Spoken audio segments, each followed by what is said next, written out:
Hey everybody, welcome to another In the Studio Sesh with Ken.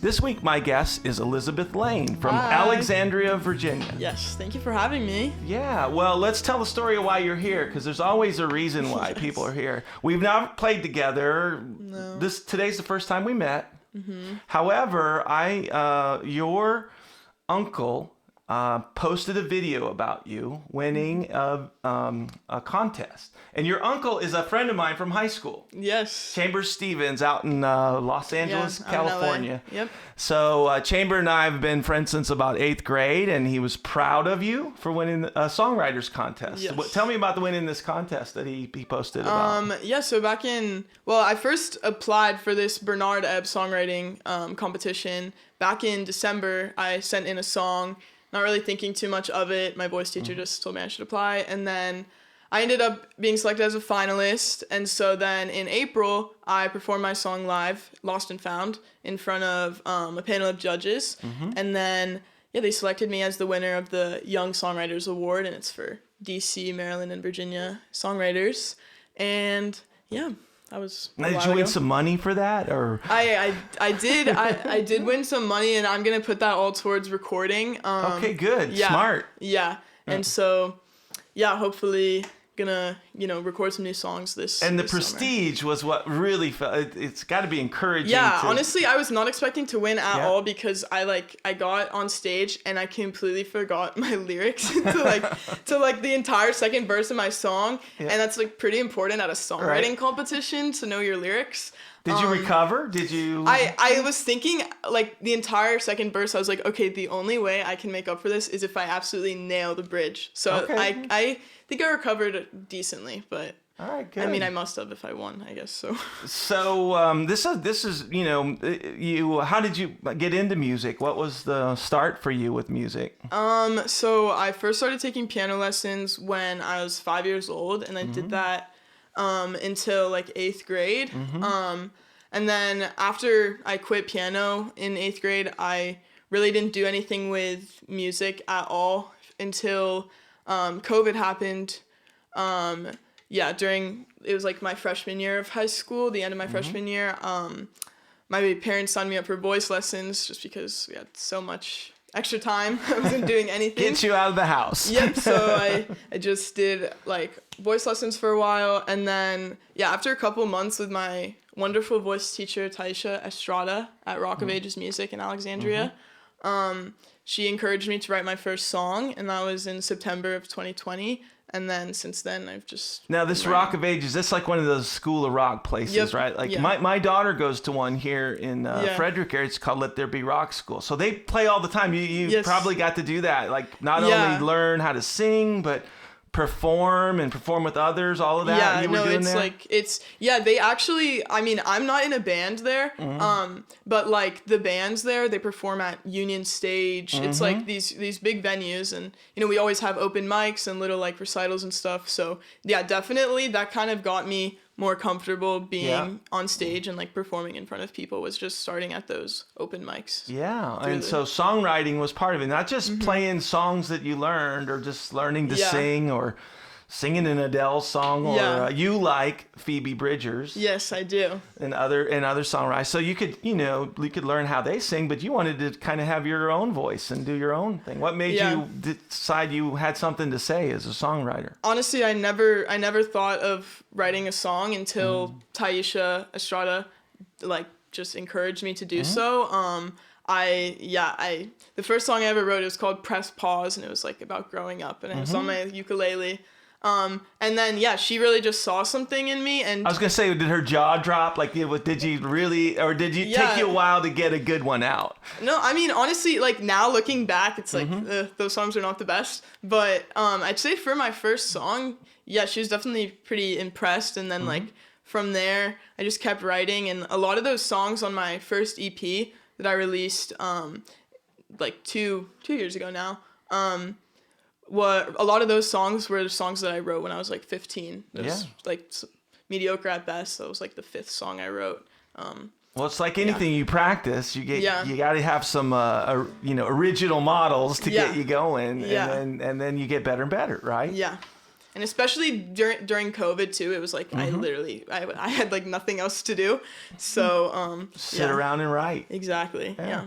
Well, the song we want to do of yours today is not the one you won the contest with, but because I thought we were going to do that, and then there was another one you sent me, and then at the end you sent me this one called "I Wish I Was Better at Guitar." Yeah, this one is kind of newer. I wrote it in last December, and it's called "I Wish I Was Better at Guitar," but it's really kind of. I mean, I wrote it when like all my friends were going out to a party and I like stayed home and I was like questioning my life for some reason. You're questioning your decision to I was like, what am I doing? Go, or you knew you didn't want to go. It was it was like I didn't want to go, and so then I was just like, why don't I want to go to this party? Like I was literally, the song is kind of about how like once you start being upset about one thing, then everything in your life, you're like questioning everything. It's like a domino effect, and so there's a line in your song about dominoes. Yeah, emotional dominoes. So I kind of wanted like each line to get more and more personal. So it starts with like I wish I was better at guitar, but then it's like, well, let's play this song. I wish I was better at guitar. Okay, cool. 1, 2, 3, 4.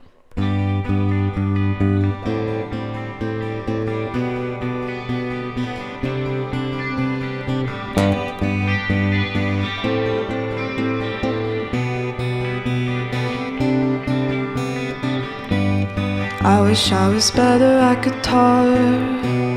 I wish I could play piano like my sister. She's always been far better than me. I was a quitter at 13. I wish my friends didn't live so far. I wish I was still getting lost in Boston, in the hallway singing harmonies.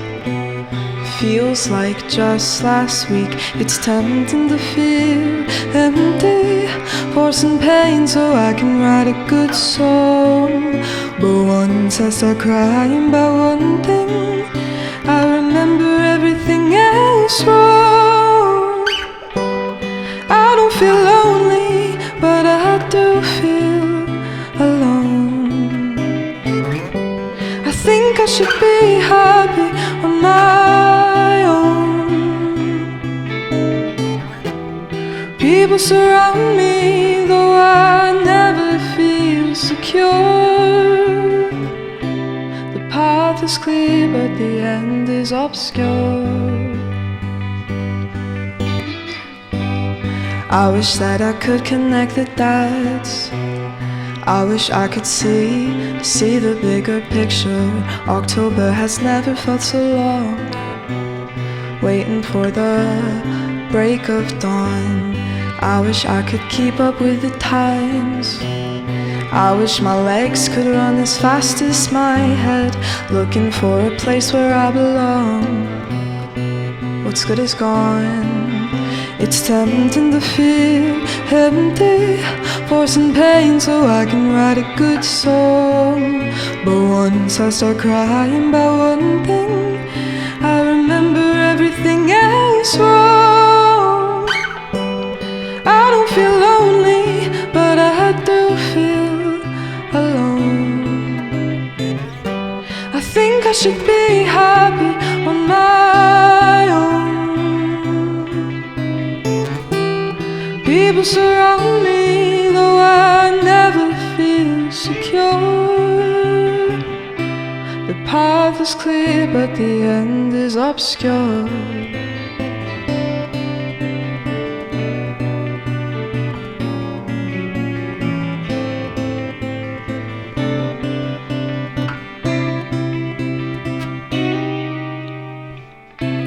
Emotional dominoes hit the ground one by one. All it takes is just one push for everything to fall down.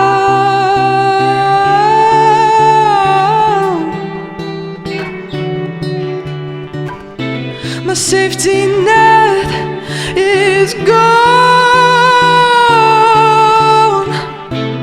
I've been numb for too long, and I don't wanna talk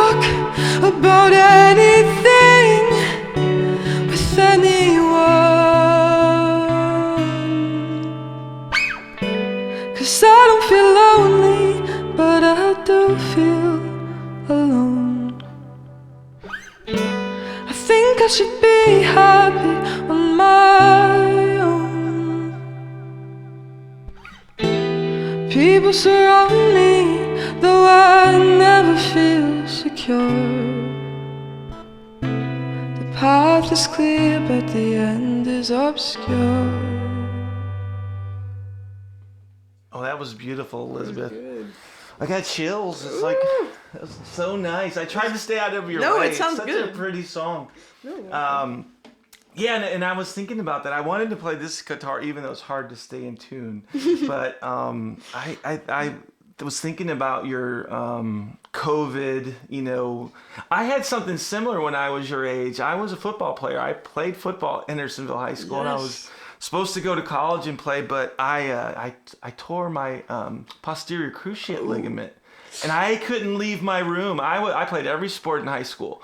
So I was on the baseball team, the basketball team, and the football team. I loved playing sports. But this like put me in the bedroom for like 6 months. Oh my God. And so I learned to play guitar. Specifically, I learned to play this guitar. That's like a difficult one to start with. Yeah, well, I didn't know any better.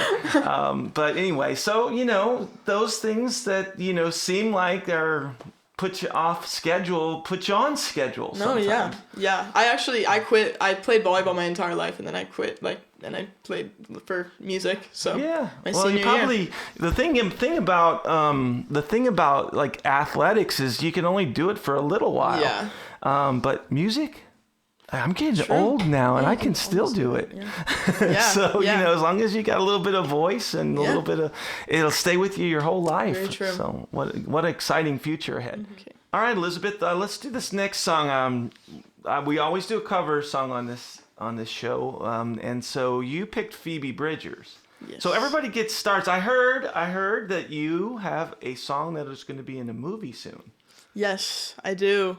Yeah, well, I don't even know when the movie's coming out. Honestly, I think it still is kind of up in the air right now. Still exciting. But like yes, it's called Blue Light. I think it's just gonna be at a bunch of film festivals. Mm-hmm. It's a small indie movie, but yeah, I'm very excited. It's a horror movie, which is kind of funny because the song that is gonna be in it is called On the Interstate, and it's like a happy, like ukulele song. Okay. So, yeah, I don't know how they're using it. That's going to be in a very, like, you know, surprising part of a, you know, fun part of the movie, or it's going to be really weird and it's like murder going on and your happy song is playing. I think so, because it's like on the interstate, like you're like just driving away from all your problems. Yeah. So I'm thinking it's like maybe they just killed somebody or something and they're like driving away on the interstate. So yeah, we'll see. But yeah, I'm very excited. Songs are like that. I mean, you write a song and people hear it different ways and they think of it like a really awesome song could end up being used in a way like that, and or people interpret it a certain way. So I guess we all as songwriters find that, right? Like, yeah, that happens to me all the time. Like I'll show somebody a song that I just wrote, and they think it's about something completely different than like what I wrote about. But I like that though, like.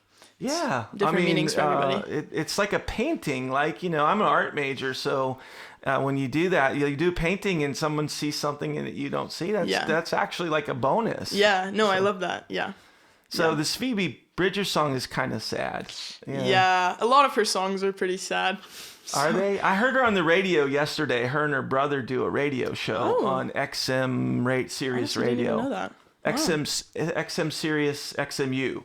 So nice. yeah, I was listening to her talk. They were talking about their dad. It was interesting hearing her talk. No, yeah, I love her music. I love her band too. She's in a trio with two other female artists, Lucy Dacus and Julian Baker. Oh, I love Lucy Dacus. I love Lucy Dacus. I get compared. Like a lot of people tell me that I sound similar to her. Actually, I was gonna say that, but I didn't know if you liked her. I love Lucy Dacus. Yeah, I love. We saw her at the All Things Go last year, and there were so many artists there. And the first year, I loved St. Vincent at the All Things Go, and this last year, the one that impressed me most was Lucy Dacus. Yeah, she's incredible.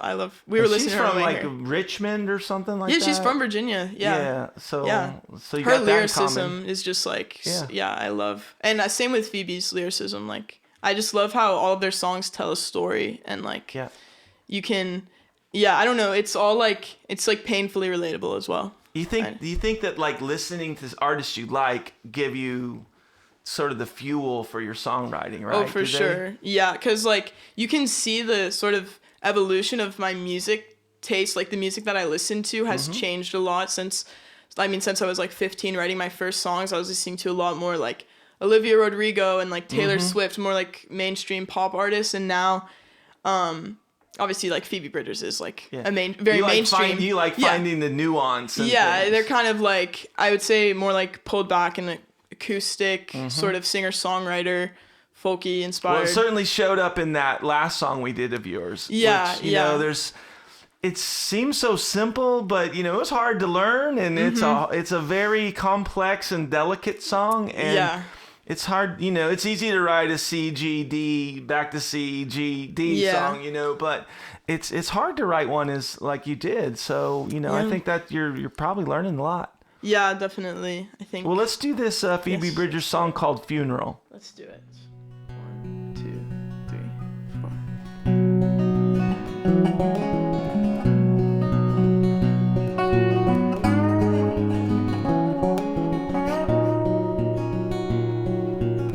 Singing at a funeral tomorrow for a kid a year older than me, and I've been talking to his dad.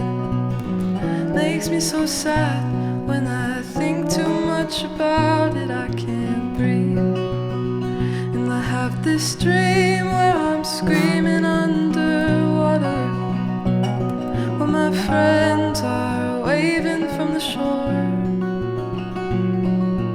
I don't need you to tell me what that means.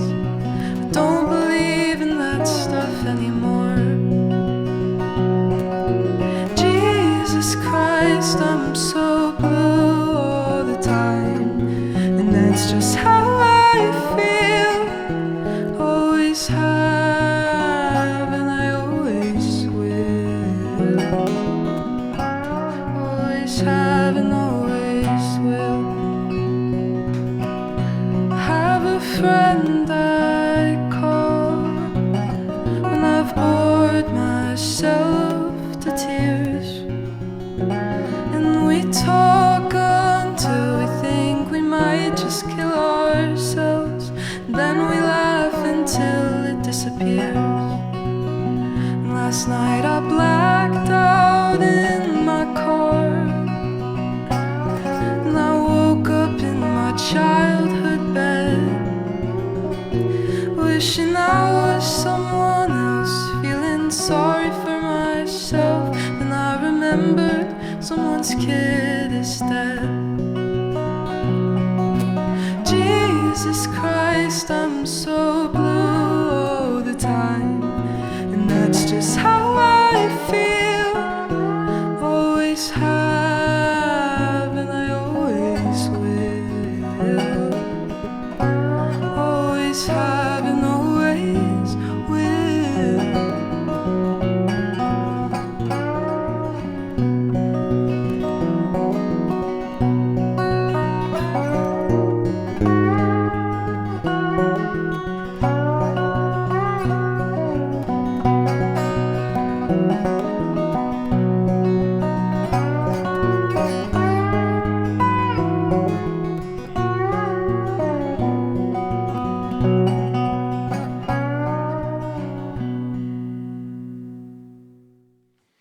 Okay, I love that Phoebe Bridgers song. Yes, me too. That was awesome. We're going to switch it up. This is my favorite part of the show because as a songwriter, and you'll get to hear this someday, is when other people sing your songs. Mm-hmm.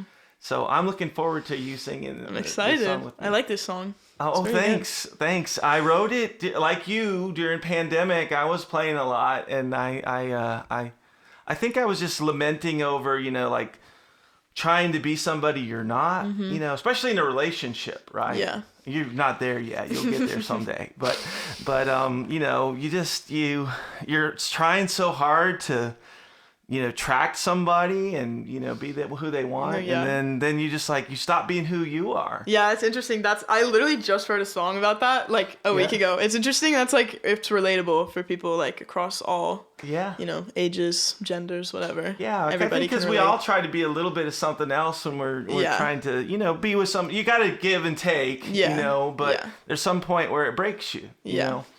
So, I like you, started writing when I was young, but I didn't get music. I was an art student in school. Yeah. So I'm going to tell you a story about your uncle now, Chambers. Oh my goodness. Yeah. Because I entered a contest once. You entered the songwriter contest and I entered the art scholarship contest. Nice. And there were kids from Hendersonville, Tennessee, and they sent me to an art camp for the summer. So the prize was, I drew a picture of Bruce Springsteen. Oh, nice. Because I love Bruce Springsteen. So I drew this picture and I submitted it, and they called me up and they said, you won a month-long stay at this camp in Owasso. This was called Owasso Arts Workshop at St. Andrews College or St. Andrews School or something down there. And so I went, and you know who was there?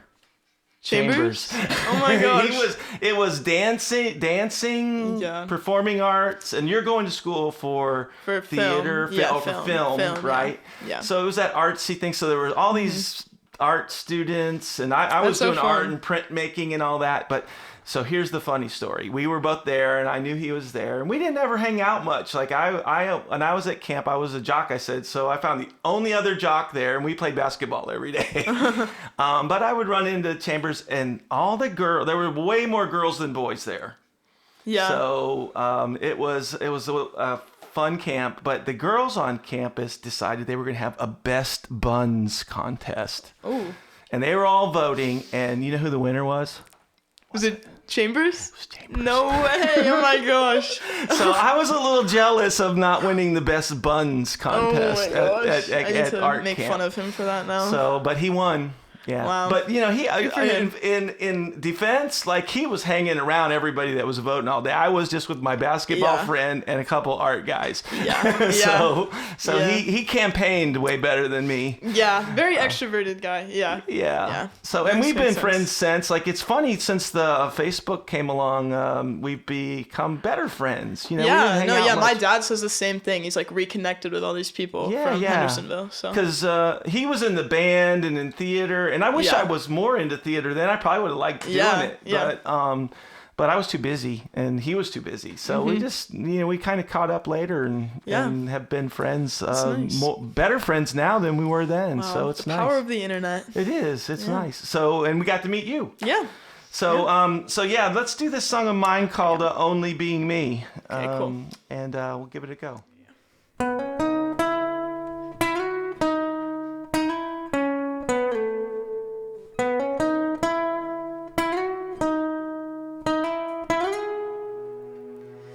It's hard to remember what it was like back in September, when there were lights up in the sky and out on the sea. We thought we might get this one right and act like we've been there. That was back when you were still in love with me. I can't give you anything that I didn't give you when you said you wanted more than just a friend. But I was only being me. It's the only way that I know how to be. And in these lies, the truth will set us free. I was only being me. We used to fight night after night about practically nothing, like whether your eyes were light gray or pale blue.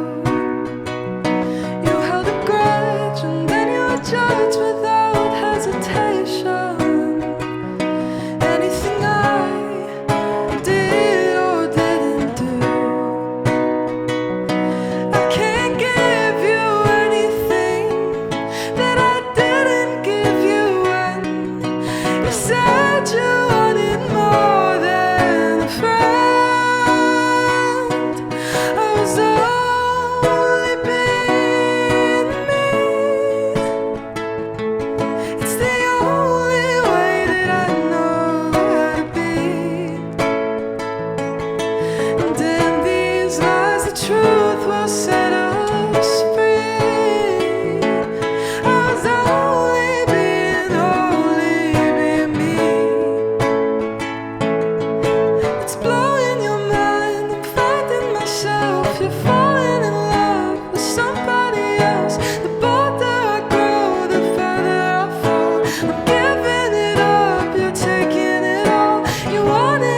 Thank you. Good. Like I said, that's my favorite part because, you sing it so beautiful. Thank you. I wish you the best of the luck at UC Santa Barbara. Yes. California. Yes, Southern California. I'll be right next to Chambers, actually. Oh, okay. Only an hour away. I bet you'll see him some. Yeah, I will, definitely. Yeah, and I got a daughter out there in Berkeley. Berkeley. Oh, yes. Up the state a little bit. Yeah. But I wish you the best of luck. Don't stop writing. Definitely not. Don't stop singing. Never. Because you do it wonderful. Thank you. Thank you for being our guest on our show today. Thank you for having me. This was so fun.